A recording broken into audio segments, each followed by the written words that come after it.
for the rally on Wednesday. Jake.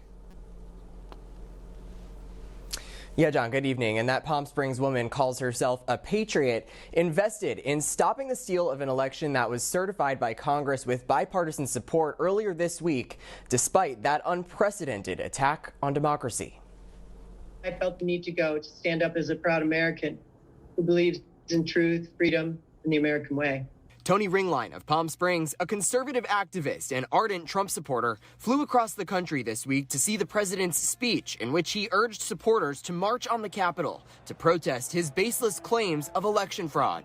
You'll never take back our country with weakness. You have to show strength and you have to be strong. We're willing to risk our lives! The president incited some of the thousands who gathered to commit violence on the step of the Capitol, overpowering law enforcement, toppling barricades, and rioting through the halls of Congress.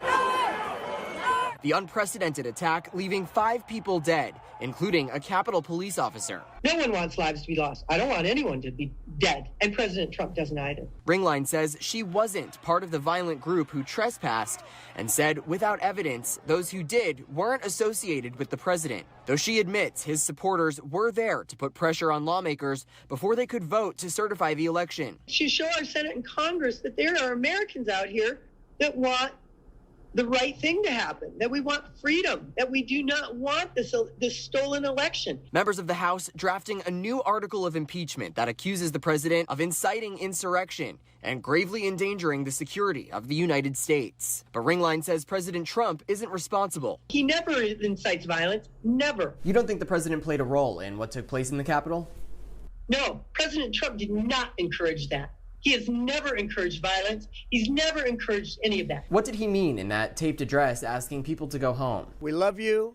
You're very special. He loves us. He appreciates us, our support. A lot of people took that to mean that he was speaking to people who did breach the Capitol that day. I know, that typical liberal spin. And despite the deadly assault on American democracy, Ringline maintains her pride in taking part. I'm proud and grateful I was there. I'm proud. I'm a proud American.